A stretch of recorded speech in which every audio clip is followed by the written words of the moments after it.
marche. Ça vous a plu? Oui. Le responsable, John McTiernan.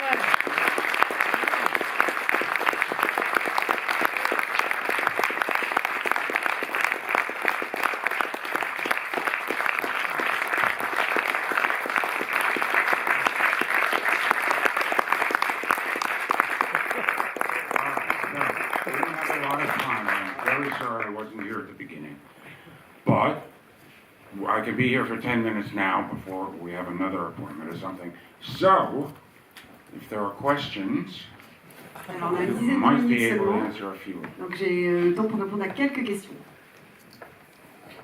Yes. We all know some of the scenes were reshoots by Michael Crichton. How much of the movie do you consider it to be your cut? Alors, quelle proportion du film? On sait qu'il y a eu des reshoots par Michael Crichton. It actually, there's like one cut that I didn't agree to. All the rest of them. Donc c'est vraiment mon montage, parce qu'il y a seulement vraiment une coupe qui n'est pas de moi, le reste c'est mon film. I did a kind of strange thing on this one. I stepped away from it. I said, okay, if you're going to do this, fine. You go do it. You go ahead. And in a weird way, that scared them, so they didn't fuck with too much. En fait, je suis partie du film en post-production, j'ai dit faites ce que vous voulez, et en fait bizarrement ça leur a fait peur, donc ils n'ont pas trop touché au bout du compte. There's one music cue in the middle that I'm not thrilled with, where they break tempo right in the middle with the horses, and it's stupidly done, but that's about it. Il y a une coupe son, une coupe musique que j'aime pas trop parce qu'il y a une rupture de tempo, mais voilà, en gros c'est tout. Thank you. What else? Yes. Merci pour ce film qui est toujours aussi très beau, superbe, magnifique. D'où vient votre amour des Vikings? Et je sais que votre premier moyen-métrage, c'était aussi une histoire de Vikings. So where does your love for Vikings come from? Because your first short or medium-length film was about Vikings too. C'est ça, son premier mois. Il y avait pas des Vikings? Your first medium-length. Before Nomad.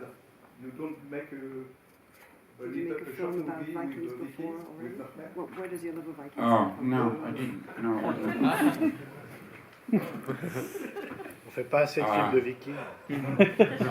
Sinon, c'est le roman ou c'est vraiment l'amour des Vikings? Is it from the novel, the love of the novel, or the love of Vikings that you want to make this film?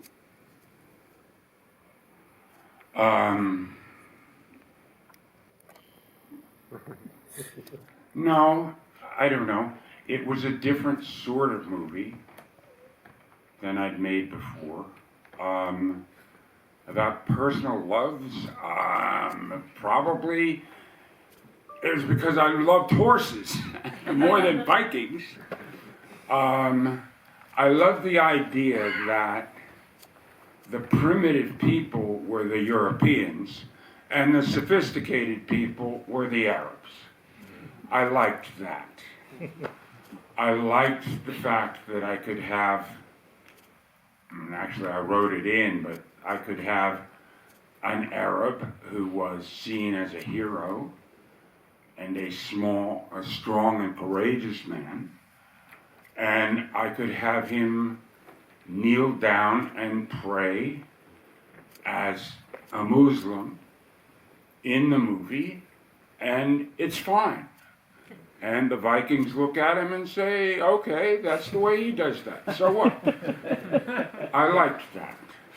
And I thought that was a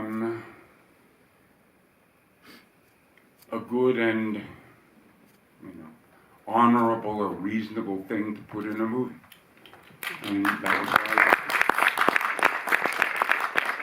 J'ai aimé l'idée de faire ce film parce que c'était différent de ce que j'avais fait auparavant, et je crois que j'aimais aussi l'idée que dans le film, dans cette histoire, ce soit les Européens qui soient le peuple primitif, et que la personne la plus civilisée, la plus sophistiquée, ce soit un Arabe, et que justement je puisse montrer cet Arabe en héros, fort, courageux, et que quand il s'agenouille pour prier, donc en musulman, et voilà, les Vikings disent voilà, c'est comme ça qu'il fait, tout va bien, il n'y a pas de problème, et je trouvais que c'était une belle histoire à raconter.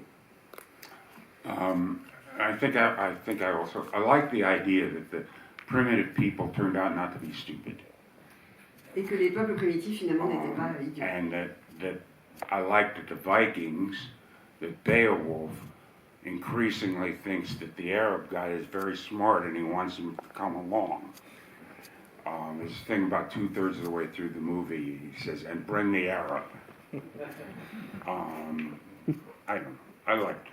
J'aimais bien voilà, l'idée que les Vikings disent ben voilà, amenez l'arabe c'est parce que il est malin. Bonjour, ce film est incroyable, ça fait je pense 4 fois que je le vois en salle et en fait il y a un plan qui me hante, qui est encore plus incroyable que les autres dans le film. Est-ce que vous pouvez nous raconter? C'est le plan où à la fin, au début de la prière des Vikings, les cavaliers Wendell chargent et on dirait presque une vague noire qui monte, on dirait un mouvement de grue et on voit le village au loin. Ce plan est absolument fabuleux, il me colle des frissons et je voulais vous demander comment vous l'aviez fait. So can you tell us about the shot at the end, when in the prayer, where there's this charge of the cavalry, and it's like a black wave, and you see the village in the background. Can you tell us about this shot, which is amazing? The camera's rising. Yeah, like a crane shot. Yeah, well, that's what it was.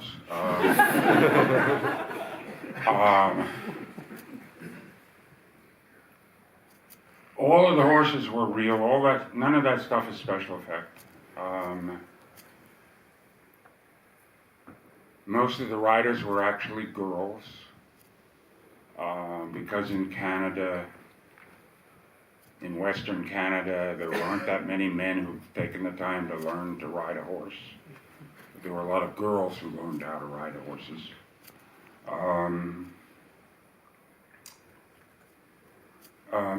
Anyway, I don't know.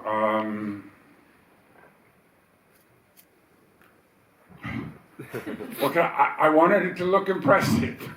C'est un plan dont vous avez eu l'idée avant le tournage ou pendant? Did you have the idea for this shot before shooting, or when you were on set already, on location?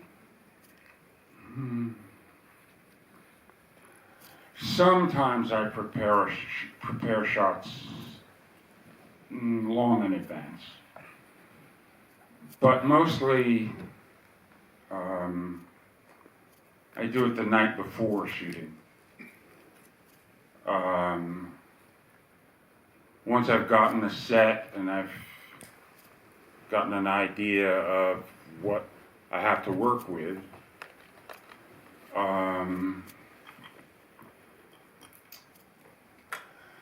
when I was young, a very young filmmaker, I planned everything. I planned every shot.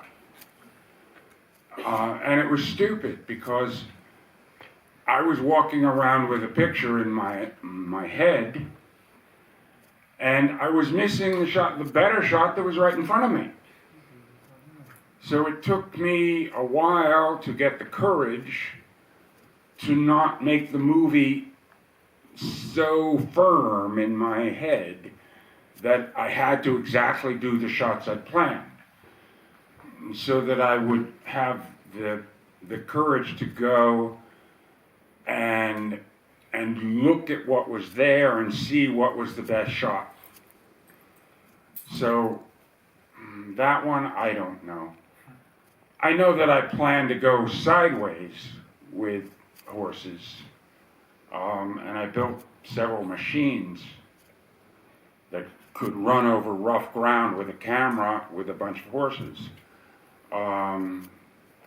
That one particular one of rising, I don't know. I don't recall that I had it planned, but once I saw the house and the hillside and what the horsemen looked like from behind, I don't know. I just worked it out. Alors d'abord, c'est une scène qui n'a pas du tout d'effets spéciaux de trucage, hein, ce sont des vrais chevaux, et ce sont surtout des femmes cavalières, parce que à l'ouest du Canada où nous tournions, il y avait assez peu d'hommes qui avaient appris à monter aussi bien que les femmes. Je voulais simplement que ce plan fasse une forte impression. C'est pas forcément quelque chose que je fais de préparer très en amont, ça m'arrive, surtout quand j'étais jeune cinéaste.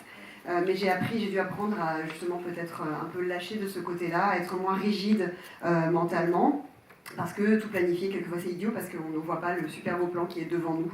Donc ça m'a pris du temps pour avoir le courage d'attendre d'être sur place, pour voir quel était le meilleur plan. Pour celui-ci, je ne sais pas, mais en tout cas, je sais que j'avais prévu que les chevaux seraient de côté. J'avais prévu des machines qui permettraient, des caméras, ou en tout cas des rails qui permettaient de traverser ce terrain. Mais en tout cas, quand j'ai vu ces collines avec cette maison, je savais que j'ai voulu voilà, faire ce plan comme ça. To be any good, movies should be like music. And it's like in music they should be in the same key, and a sequence of shots should relate to each other, to be in the same tempo, to be in the same key. They should be they should seem to fit in the music. So if you like that particular shot, it isn't just that the shot is, okay, it's a good shot, fine. But I think perhaps what's just as important is the shots around it that lead to it. Because it's like music. You have to be able to hum it. You have to hum the melody in your mind, and do shots that go in the melody. Okay. Parce que je pense que pour qu'un film soit bon, il soit comme une partition de musique. Il faut que tout soit dans la même tonalité, dans la même gamme, suivre le même tempo. Donc que ce soit assez synchrone. Et ce plan, peut-être que si vous l'aimez autant, c'est aussi parce que les autres plans qui mènent à ce plan sont en fait aussi en phase. Et c'est comme une partition pour pouvoir la fredonner et que ce soit cohérent. Et c'est ça aussi qui donne ce ton. Ok, vite, la dernière question. How was it working with Jerry Goldsmith? He's the one who made bad cut in the middle with the horses. Il a fait une mauvaise coupe. Vous